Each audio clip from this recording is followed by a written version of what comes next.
Hey everyone, and welcome back to my channel. My name is Erica. I'm from Confessions of a Homeschooler, and I will link my website below if you're interested in checking it out.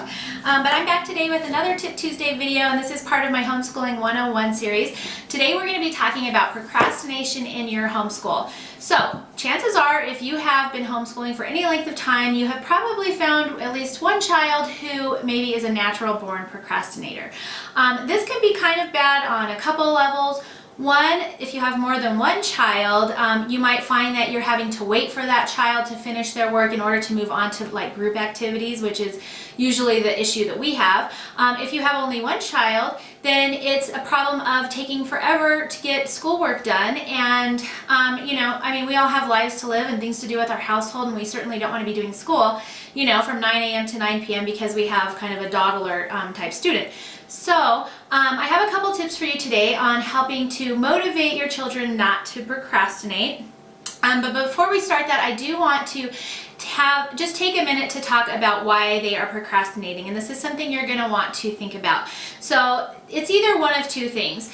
One, your student is really struggling with something specific, like they're having a really hard time with maybe a specific subject or maybe more than one subject.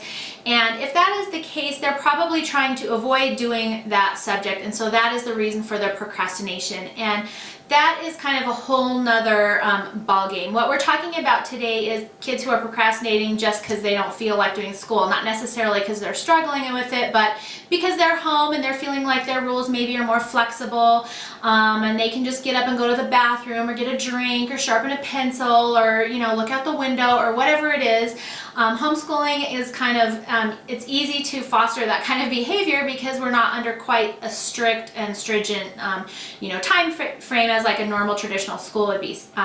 So, if you have a child who is procrastinating because they truly are struggling, I would suggest that through positive reinforcement, you possibly either start school with them before your other children or set aside a specific time to just really sit down with them and work with them on that specific thing they're struggling with. You don't want to give them a consequence for procrastinating when it's really because they're frustrated and they want to do well, but they just can't particularly get that.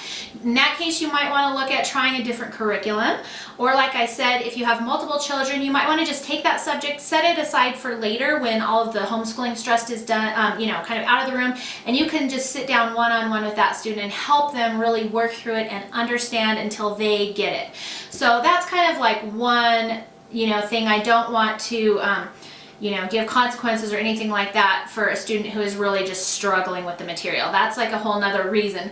The procrastination I'd like to talk about today is the one where, like they're just feeling lazy or unmotivated, or they just don't want to do school, but it's not like a struggle for them. In that case, I have a couple of ideas to help you. The first one is I have historically used a timer, which actually has worked really well for me. And I just set a little timer by my student who is our typical homeschool procrastinator, and that student has a certain amount of time, which is a realistic amount of time to finish their work. And one thing that I had to do was give them that full set of time, because if they were in a traditional classroom, they'd have half hour, 45 minutes, whatever, to do a specific, sit down and focus on their work. A lot of times when we're homeschooling, I have students that work faster than others, and so if that student's done, I'm thinking, oh, well, everybody else should be done. Why are you procrastinating? But really, it might just take, another student a little bit longer to get through the same material, and that's totally fine. So I set a timer, I give them a certain amount of realistic time to get through their work, and if that student decided to sharpen their pencil for 10 of those minutes and use the other 10 to actually do their work, as long as they were finished within that time frame, I let it go. I don't want them rushing. I want them to actually focus and learn something, right? So I don't want them rushing, but I do want to give them a realistic amount of time. And the timer, I think, just helps give them some kind of box to fit that subject in. You have 45 minutes to get your math done, or 30 minutes, or whatever is realistic. And they can look at the clock and say, okay, I need to be done by this time. And it just gives them a little bit of motivation, like to either finish early or to sit and diligently work, because they know when the timer hits, that work is going to get put in a pile for what I call the homework pile. In homeschooling, we don't usually have homework. I don't hand out specific homework to take home. But if a student is procrastinating of their own free will, not struggling, but just procrastinating, and they aren't done within a certain time frame, then I will set that aside into their homework pile. What that means for them is that after we're done with school and sports and whatever, and they come home, they have to sit down and finish that work for the day while their other siblings are off playing and having fun and doing whatever. And I will tell you that one of my children, I'm trying not to name the specific one, but one of my children took a couple of times before that child realized, hey, it's no fun to have to be sitting here doing homework when all of my siblings are off playing. They also get to explain to dad why they're sitting and doing homework and why they didn't finish it during the school day, and nobody likes to do that. It's kind of like going to the principal in our house. But the reason that I did institute the timer for that child was because we just didn't have time to wait around for that person to finish before we could move on to group activities. And so it wasn't being fair.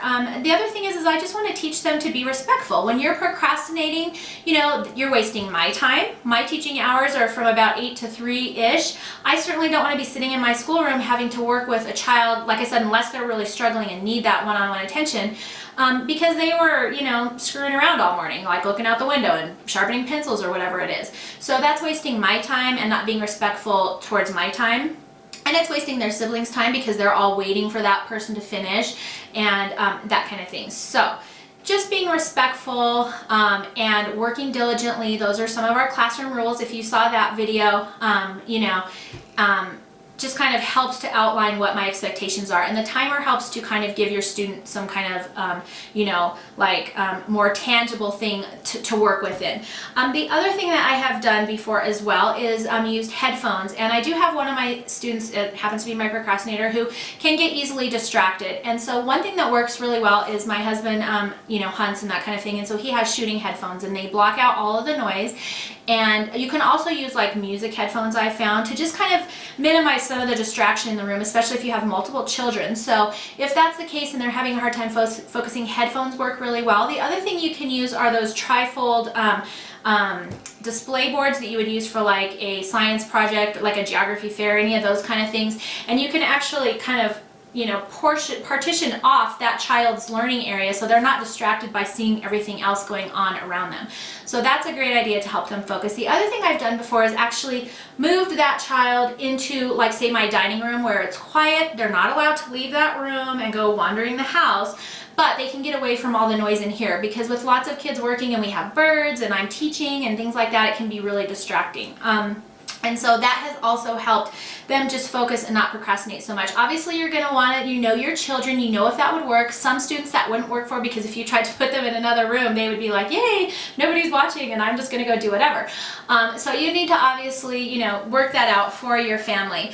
But so, you know, if that's the case, maybe you can do the headphones or the partition, or even sometimes I've had some of my kids that aren't procrastinating, hey, why don't you guys go do school on the couch and I'll sit in here and, you know, help this one focus or whatever. So those are some of my tips on helping keep your kids from procrastinating.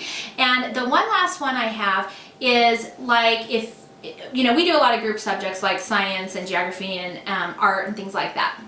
And so for a while, until we got our procrastination under control, I actually did those subjects first. So we did all the group subjects first, got those out of the way, and then everyone was free to go through and do their kind of more independent work. In which case, if somebody's procrastinating, it doesn't really matter, because the rest of the kids aren't waiting for that particular person for anything. They can get through their work, get done, go play.